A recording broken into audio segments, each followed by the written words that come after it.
So I'm Rod Cuthbert. I'm from ROME2RIO. We're an Australian company. Mainly our business, though, is in Europe, and we're a multimodal search engine and booking system for ground transportation, air transportation, any way to get from A to B all around the world.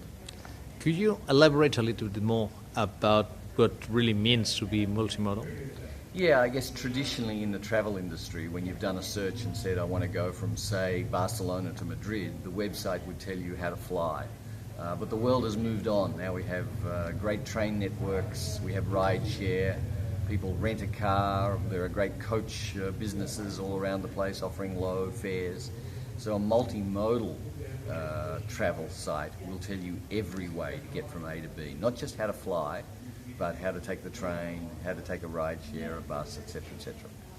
So it's a mega meta search. You are combining the offer of completely different suppliers and looking for the right combination in each case per each traveler, because sometimes you have alternative transportation means, no? And you suggest which is the best, or you just present several options? We present several options. There's two major use cases. My Barcelona to Madrid example is a good example where people know how to get from Barcelona to Madrid, but they might want to compare the options and see, could I save a lot of money if I take the bus or the train? Are there really good plane fares? So they're looking at all the options, but they understand what they are. Another example would be, let's say an American person is going to Ibiza, and he says, well, where is Ibiza exactly? Is it near Madrid? Is it near Barcelona? Is it near San Sebastian? I don't know. How do you get there? So that's a good example where we say, okay, you need to fly to Barcelona, then you need to go down to the ferry terminal, and you need to catch the ferry to Ibiza. Despite the particularity of in a multimodal company, I'm offering this, you are in the meta search space. Could you talk a little bit about what is happening in the last 2 years with all the consolidation? Because it seems there are now very few independent players like ROME2RIO. Well, in what I'd call the mainstream meta search site, where the focus is on flights and hotels, we've seen the acquisition of Kayak and Skyscanner and Momondo, and there's really not many left independent.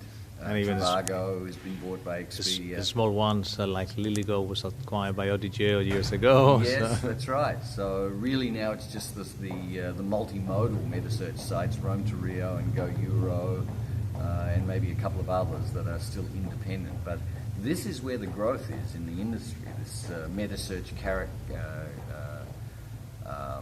sector is really growing fast, and the big companies who are growing perhaps a little bit slower know that they need to get a stake in that area. But in your opinion, what's the reason for companies like Hipman, with a great technology, that and a lot of funding, that finally decided to be part of Concord instead of trying to? They're purely B2C approach, or what's your opinion about which could be the right business models in order to success in this so competitive landscape? Right, and it's a landscape where Google is changing the rules because Google is capturing the SEO traffic, the search traffic. Is there still SEO traffic? Yeah, there is. There is a lot of SEO traffic, but Google do get in the way, and they divert it to their own product. Of course, that's. I was laughing about that. Yeah, Hotel Finder.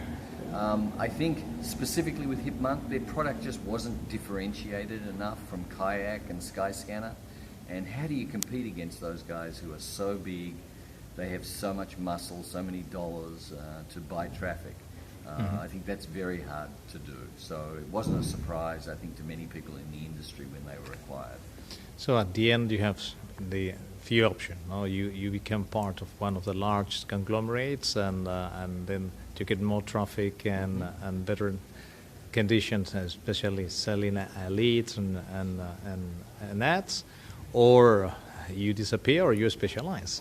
You have a better technology. Yeah. I still remember the days years ago in Phocuswright in the States when ROME2RIO made his presentation as a startup. So it's quite a long time ago, and a brilliant years, I have to say. Thank you. And another question. So we were talking about meta searches. They are not, they say, birds of a feather flock together, but the point is that not all are made the same. So, correct. And Trivago could be heading market share dominance, investing a lot of marketing, while Kayak is more focused on getting that traffic from selected partners, etc.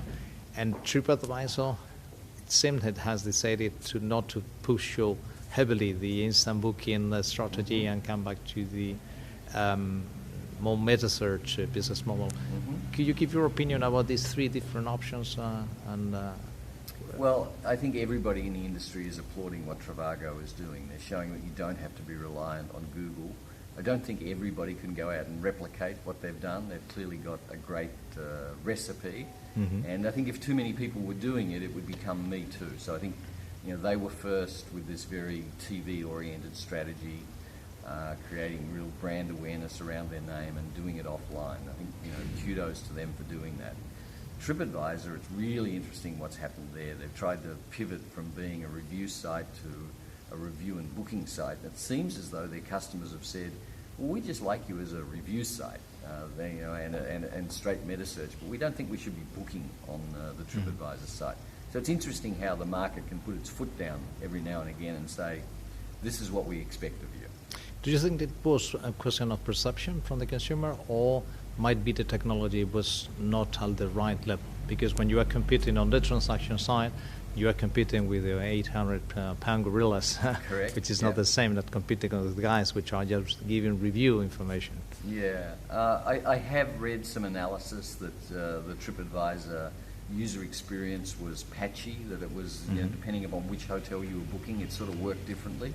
But I prefer to think, my intuition is that it was customer perception, that they liked TripAdvisor as a review site, and that if all of a sudden they were booking on TripAdvisor, that sort of muddied the waters.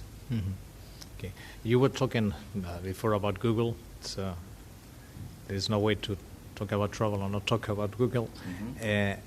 They are now working on the meta search space as well, on inclusive tours, on packages. What do you think about that new line of development? Well, I think they're pretty good at it, and they've got so much data about how customers shop and buy travel that they're likely to be really good at it, but I wish they wouldn't do it. They've made a great business as a search and advertising platform. The rest of the industry has made them incredibly rich through the billions of dollars we've spent with them. And I wish they'd just go back to being a search and advertising platform. Well, actually, they still are advertising platform. The point is that they are now covering more touch points through all the travel journeys. So yeah, they get in the way of us with their touch points. That's the point. But what I mean is that some people say, no, Google is going to become an OTA. That's absurd. The point is that they want to be present in all the travel journey and actually get some dollars in each of these in these cases. We were talking about the CIO. Now, that's the point. Is that now most of the products in which Google is actually pushing are paid products. Google Hotel Search, Google Finder, Google Hotel Ads, Google Flights, and probably the inclusive tour. So, what are the options for the travel companies which are focused on B2C? Do you think that relying in other alternatives, like all the products that have launched Facebook, for instance, with travel dynamic ads, with custom agencies, will help to ease the dominance of Google? I hope so. Hope so. No, we've heard Dara, the president of Expedia, saying that actually they are investing heavily in order to reduce that dependency. And well, if you don't want, you don't have to ask this question. But what's next for ROME2RIO? What are your future plans? So how? We just keep doing what we're doing. We're great advocates of the old saying of stick to your knitting. We're multimodal transport. We're really focused on ground transport. We're transitioning from search to booking. We just want to do a great job of that transition. So I guess that your idea will be increasing the number of countries that you are covering and might be being even more popular within those countries, no? I mean, Yeah, deeper including coverage in more markets. We're already global. There's not too many other places for us to go. How do you think it's going to affect to you the complexity of your technology, the new entrants, new collaborative models like, I don't know what, BlaBlaCar, all this kind of transportation model which are... No, we welcome them. I think I think they want us to wrap up, don't they? Rod, thanks a lot for your very insightful answers, and all the best for ROME2RIO. Thank you so much for your time.